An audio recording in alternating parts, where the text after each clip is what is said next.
Imagine waking up tomorrow, checking your balance, and finding exactly $10 million deposited straight into your bank account. No strings attached, no lottery ticket to scan. What is your very first move? Most people have the exact same list. Buy the dream house, quit the job immediately, and pick up the absolute peak status symbols.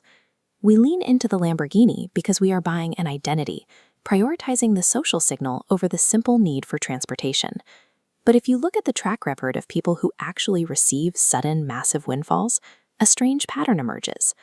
Every single year, professional athletes, celebrities, and lottery winners pull in tens of millions of dollars, only to end up completely broke a few years later. Meanwhile, there are ordinary people working average 9-to-5 jobs who slowly and quietly amass multi-million-dollar net worths. If building wealth were purely a mathematical equation, the highest earners would always win. But wealth is an emotional and psychological game, and the highest earners often lose because their minds are biologically working against them. Two friends receive the same promotion, jumping to an identical $80,000. Person A immediately uses that extra cash for a bigger apartment, a newer car, and nicer restaurants. Seeing neighbors' highlight reels, they automatically match their spending.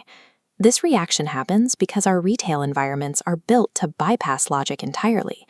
By the time you do the math on a purchase, your emotions have already been triggered by careful marketing, convincing you that you need the product right now. Psychologists call this the hedonic treadmill. Your brain rapidly adapts to new rewards. You buy the new car, your satisfaction spikes, but within a month it fades back to normal. To get that same rush again, you have to buy something more expensive.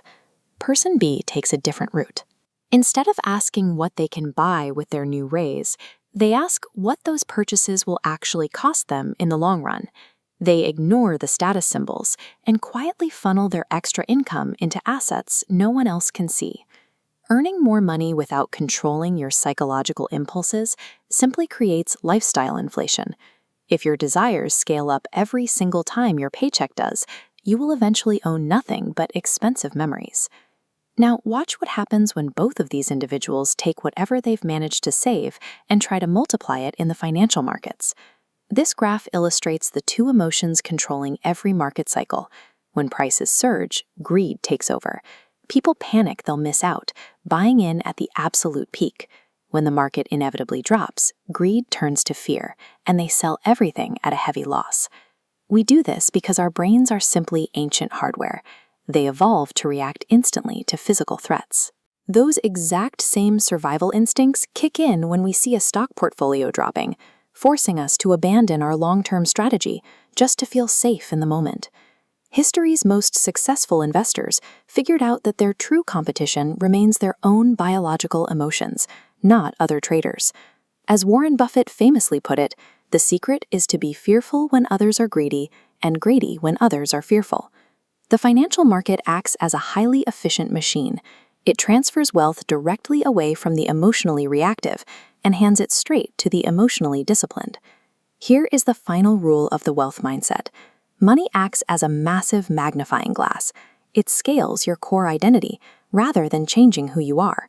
If you are impatient and undisciplined when you only have $100 in your checking account, a $100,000 windfall will simply scale those same bad habits into a catastrophe. True financial literacy requires a total goal redefinition. The people who actually master money avoid the pursuit of luxury trophies or the attention of strangers. They use it to buy freedom, the autonomy to decide exactly where they work, how they spend their hours, and the power to simply say no. Before you overhaul your investment portfolio or chase the next big payout, identify the secret beliefs quietly controlling your financial life. Mastering your own psychology is the wealth itself.